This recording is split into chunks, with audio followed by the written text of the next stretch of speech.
Hi, my name is Dominez Savage. I am the owner of the Skin Den, and you are watching Leak TV.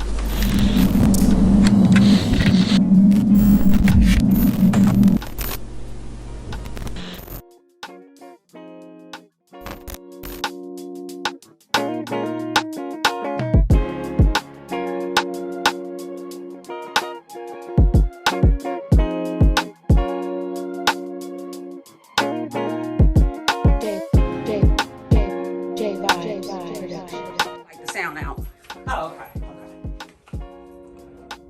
Hi everyone, I'm with Dominez Savage of the Skin Den, and we're going to talk about her industry, which is as being an esthetician. Dominez, tell us about your service and your beautiful space. Thank you. So I am a male-based spa. I specialize in beard treatments. I specialize in professional ball waxing. I specialize in dermaplane facials, regular facials, but I specifically cater to men. I like beards. They're a beautiful enhancement. I'm not a barber. I'm thinking about it, but I definitely do everything around men. I focus on mental health. I focus on self-care for men, and I make sure that men come here, they drop their backpack or their luggage off that they have, they carry it, I pick it up, I deal with it, and then they leave stress-free. All right, so how do you encourage men and your audience when you market to them that self-care is important, it's not a luxury, it's a need? How do you express that to them? Well, I ask them, how are they mentally? A lot of men, especially African-American men, they struggle with being loved. Here, I love you properly with no strings attached. I want nothing from you. I let men know it's okay to cry. It's okay to have moments. Yes. It's okay to be weak. And being weak doesn't mean that you are less than. It does not mean that you are laughed at, judged, talked about. What we talk about in these four walls or on the forums, it stays between them and me. I'm kind of like their best friend that tells nothing to no one. So I try to target it by, I look at people's posts and I ask them, hey, how you doing today? Mentally, is there anything I could do for you? And you know, sometimes men, they'll say, oh no, I'm good. But they don't want to take from a woman because they're prideful or they were raised to not take from a woman. So what I do is sometimes I'll go in my inbox and I'll see any of the men that have been trying to book, but they couldn't afford it. And I'll offer them like 50% off, or I'll say, hey, can I buy you gas for this week? Can I buy your lunch for this day? And some will respond, some won't. So I just try to see when men are having a tough day, if there's anything that I can do to make them better, because it seems like men are only loved when it comes to them providing or when it comes to sex. And I don't want either one from them. I just want them to be happy, be loved, and to have a good mental health. So I feel like as long as I can do that, then they can go on about their day feeling good. They can, feel like they're just great in all aspects. Nice. I know I was raised by a father who was very big on taking care of his, nails, his feet, just big on self-care, taking time out for himself. So, and I also know, I think it's very sexy when a man is vulnerable and Yes. he's open and coming in here into, to an esthetician as a male Yes. who is not used to or is raised in a society that's not big on male self-care. They have to be vulnerable when it comes to you, and I like very how vulnerable. Yes, and so I like how you say that they come in, you keep everything within these four walls. So another question I have, what made you decide to become a 365 entrepreneur year round? I don't like rules, regulations, policies, or procedures. Okay. If I'm being very transparent, I hate it. It was my last job. I know that my talent is in my hand. It's always been in my hand. I have my home health aide license. I'm also a chef. I'm also a nail tech. I'm also not licensed, but I'm kind of like a therapist.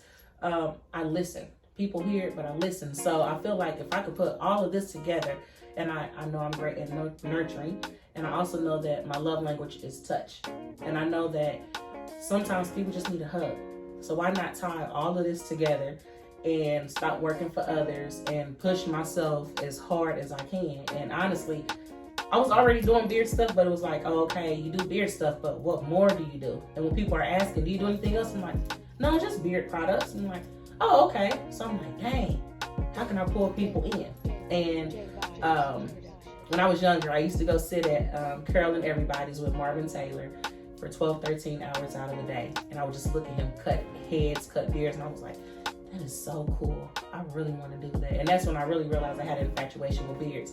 And I was like, oh, I fell asleep on it. But it was just like, you know what? After my last job, I was like, y'all gonna fire me for that? Yeah, no. I was like, okay, I'm gonna give y'all a reason to, fire me. But I really didn't. It was just, I didn't like being disrespected. I didn't like being called out of my name.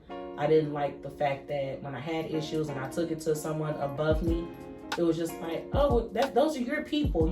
You know how to deal with it. So I feel like you're judging me because I'm black and I use CCDF, and you kind of take that and make it seem like I'm supposed to accept abuse for work. And I don't like that. And then it was living paycheck to paycheck. And living paycheck to paycheck, you don't get everything that you need. And I think it hit me the hardest when I was younger. I had to eat my children's scraps. I was hungry. And, in a pack of chicken legs, it's only like 5 or 6. Yeah. And I was sitting at the table like, Lord, please don't let them want this other piece of chicken because I'm hungry. And surely he wanted it. I was like, this is nasty. And when you go down to just having one pack of food, or when you go down to seeing the decisions of your money making, you rather go out and party because your kid's not there, but then you spend so much, now you don't have it. So I was seeing a lot of errors that I did coming up, and I was like, I'm done with this. Like, I can work for myself. I can make more. I can make my own schedule. And I think before the one job, I was at another job and I was a temp.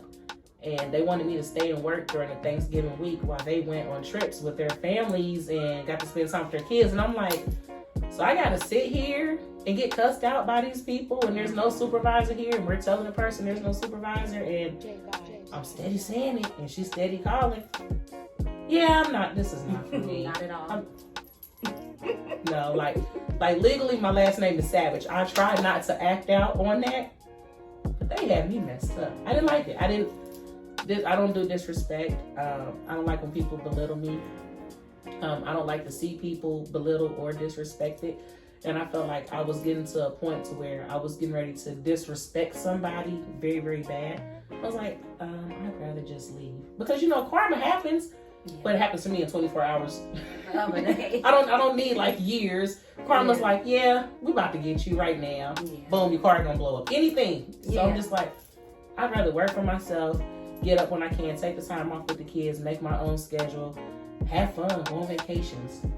So it seems like it's a very happy life. I mean, like you said, that's one of your love languages, touch, which ties into your nurturing spirit and your nurturing personality. And then you, like you said, you have your own schedule. You can make as much more money than you were making. Basically, that is a life of joy and happiness. So, I mean, why not? Why not just do what I really want to do? And it's just like, I can pick and choose who I deal with. So, again, I do cater to men. And I accept women, but it's just like, if a woman gives me attitude, it's like, you know what? I can block you from booking. I don't have to deal with your entitled attitude. I don't have to deal with your condescending tone. I'm not the person or the provider for you. However, I could find someone who would tolerate that, but it's not many other estheticians I know that'll take that. So it's just like, I don't have to deal with this. Check yourself at the door. Yeah, most of my people, they come in, sometimes they're down, sometimes they're having a rough day. When they leave, they're smiling. That's all I care about. You smiling, your shoulders is up, chest is out. You looking, yes, sexy. Let's get it. Let's go. You came in here, you was dragging. I've had a lot of my clients. They almost came through like the building with their car because they're trying to hurry up and get in here. Because I remember last service, I'm like, I was gonna love on you anyway. I just want you to be good. But for me, it's just about seeing people smile, happiness, feeling love. And as a child, that was something. I was raised on struggle, not love. So a heavy topic right now. Yeah. So it's kind of just like, I know my mom loved me, but I didn't feel it as much as I wanted to or see it. And my father wasn't there, so it's kind of like I looked for it in the wrong way. So now it's just like, now I can just love on people and accept them for who they are without consequences. I can love you without consequences because I want nothing from you. Right. I want you to be happy. You leave here feeling good. You leave here feeling sexy, skin glowing. Yes. Smelling good. You got some beard butter on. Now you walking down talking about some, yeah, who is that? It's you. It's you, It's you. You fine as wine today. Yes. Like, I amp anybody up, but it's not just because it's part of my business. Like, nah, bro, you look good. For real. Like, don't diet. I like the salt and pepper look on you. Don't do it. It's sexy. Don't if I do knew it. how to bleach, I wouldn't do it. Fellas, don't do it. Don't do it. Bleach, I wouldn't do it. Fellas, don't do it. Don't do it. Don't do it. You sexy. You sassy. Yes. So the next question I have, what tips do you have for aspiring entrepreneurs that may be in your field, or those who are in a position like, look, I'm ready to move on to my business full time. My job is stressing me out. I can't do this. You know, who may be in the same position that you were in. What tips do you have for them? Very first tip: when you are fed up and you are tired, you will seek change. If you stay, you are content. So if a person is content, they like it, they will not leave. I think a lot of people are afraid of, oh, well, I have this job, I got to pay this bill. I can say for me personally, after many years, because I had my child very, very young, so I learned to save and I learned things that worked for me.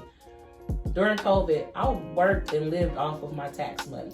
You know, with 3 kids, you get a lot. So I saved it. And I was just like, you know what? I'm done. I quit.